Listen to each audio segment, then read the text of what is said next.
Hey guys, before we get into this very special Before They're Famous video, it's important to note that the opinions expressed by our guests, well, they don't reflect the Before They're Famous business or the team. We invite all different types of celebrities onto our channel to share their story. Chris Sky, he is a character in himself. He's got a lot to say, but again, the opinions he expressed, they do not reflect Before They're Famous, but still, we want to share our platform with absolutely everyone, so here we go.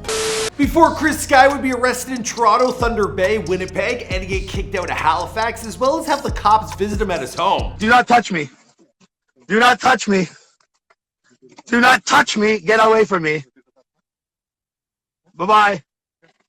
Bye-bye, guys. Before Chris Sky would write the book Just Say No, his manifesto against the pandemic of 2020 and 2021, and apparently to him it's going to go on forever. Hours before it was supposed to go on sale, I got an email from Amazon, and it became the first book in the history of the world to be banned by Amazon before it went on sale. Before Chris Sky would be banned from Instagram and Facebook and would be placed on Canada's no-fly list, as well as lose his driver's license. I'm on 6 separate bails, and each one of them has their own specific conditions. Things like not being able to drive, not being able to fly, not being able to own any type of weapon. Even like if they see a sharp pen on me, they'll take that thing from me. If you live in Canada or you're a part of the anti-mask movement anywhere in the world, well, there's no way you haven't heard of Chris Sky or Chris Soccoccia. I hope I'm saying that correctly. Now, he's one of the most polarizing personalities in the world right now, and I wouldn't be surprised if this video,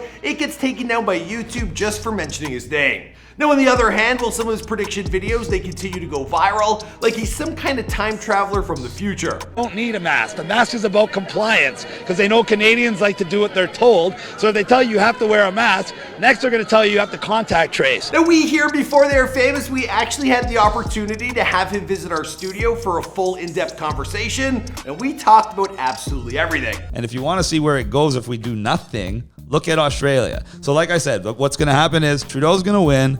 We're going to see massive cases rising in the vaccinated. They're going to blame that on a new variant. But who is Chris Sky? Where did he come from? And where did he find his voice to start speaking his mind? Well, in this video, we got lots to get through.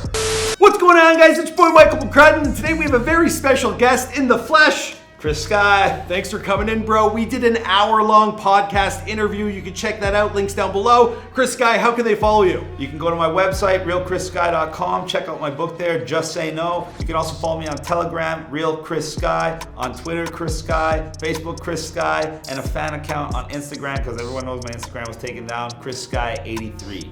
They're deleting like all your stuff. They're trying to delete me, not just my stuff. We got lots to get through, guys. Be sure to check out the podcast. Be sure to check out his website. But for now, let's get into this video. That's kind of cool, eh? When we like do it with the star. Yeah, we should do more of that.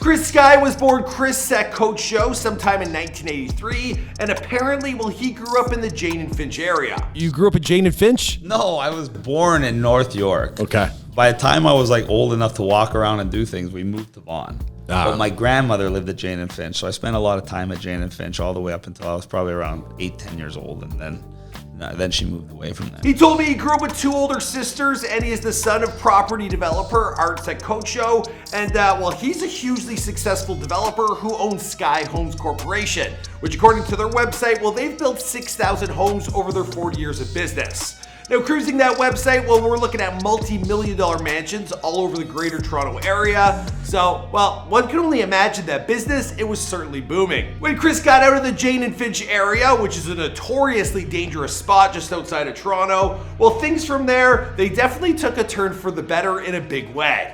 Now, he told me in his interview that he went to a private school for a little bit, but he didn't like it there. And speaking with me about his earlier years, well, he had this to say. I was in a private school. When I was in grade 3, they wanted me to skip 2 grades. I was famous for not having a book or a bag or a binder. I never carried anything. If I went to classes, because the principal literally told me this is how many classes you have to go to legally be allowed to graduate. So I went to those classes. I sat in the class. If I had a test, I wrote it. If I had an exam, I wrote it. And I ended up with an 86 average. Delving a little deeper, we also talked about this. Now, with what you're currently doing, I feel like you might have been the guy who stood up to bullies. Oh, yeah. You looked out for the little guy. All the time. That was probably one of my main motivations. I hated bullies ever since I was a child. And that's all I think about with the government, that they're bullying people, that they're literally making billions and billions of people suffer. And then we talked about this. And then I feel like some haters online, they would be say like, you know, you grew up privileged, right? Like some people would.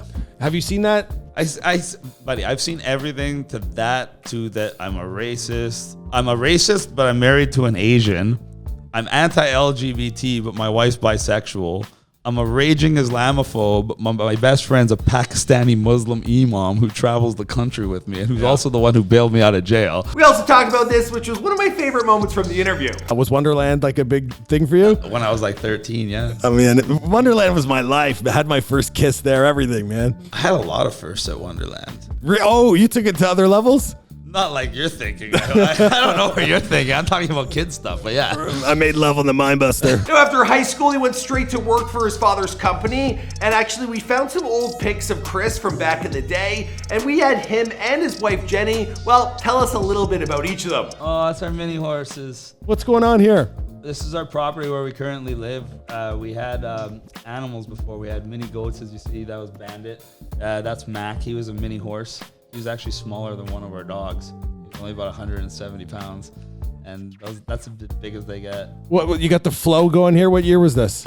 Oh, this must have been like 2013. Okay, next one. Oh, yeah, fitness model. This is more recent, I'm guessing. Well, I have the tat, so it has to be after 2020. Yeah, I think that was like. This right was, before COVID, maybe. I got this right at the start of Oh, COVID. wait, yeah, that was So this right must have before been COVID, like yeah, so it was like last year. at least May 2020. Let's see another one. That's Thunder and me. Thunder's our Great Dane. He was one of the biggest dogs in the world. He was featured in articles all over the world. He was about 220 pounds. He just passed away, poor little guy. Next one there. That's Chi-Chi. That's my first dog. She also just passed away. Her and Thunder passed away only like 2 weeks apart. Pomeranian? She was 13 years old. Wow. I had her actually before I even met my wife. That's Thunder, and you can see how big he is. Wow. People think it's Photoshop, but it's not. He's just a massive dog, and he still thinks he's a lap dog. He's literally sitting on my one leg. I think that's. I think he was still a baby there. He was not even a year old yet.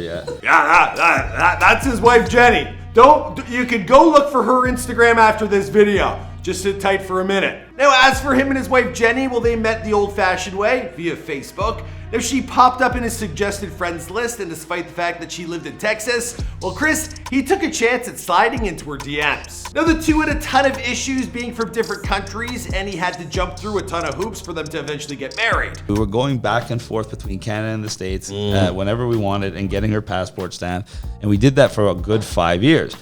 And then they didn't want to let me into the States one day because they started sharing information and they found out I had a medical marijuana license in Canada, completely legal. Great idea. Yeah, I had one since 2012. And they started giving me a hassle about it. And then they started looking through her passport and seeing how much we were traveling.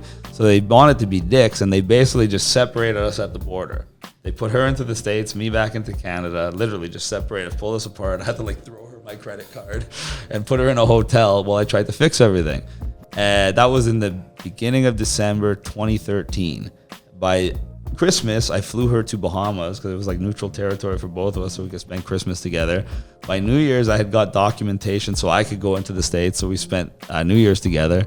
And then by January 14th, I had set up a wedding for January 15th in New York. We got married, and I brought her back here. Now, once that was done, well, he would have her come live with him in Canada. And today, the couple, they live out in the countryside in an area known as King City.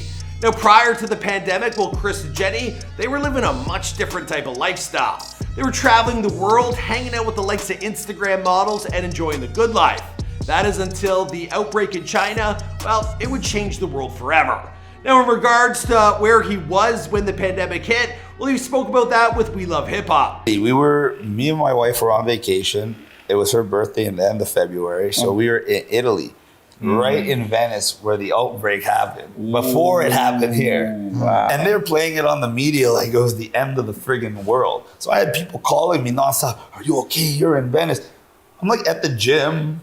She's sitting at Gucci shopping. We're meeting up for lunch. I'm like, I don't know how it is over in Canada, but I'm fine over here. Like, you guys got to stop watching TV. So already I knew they're blowing everything out of proportion. Real shit. But then when they said they're going to lock down Italy, I was like, fuck, I got to get out of here. I don't want to get stuck here. That shit's serious.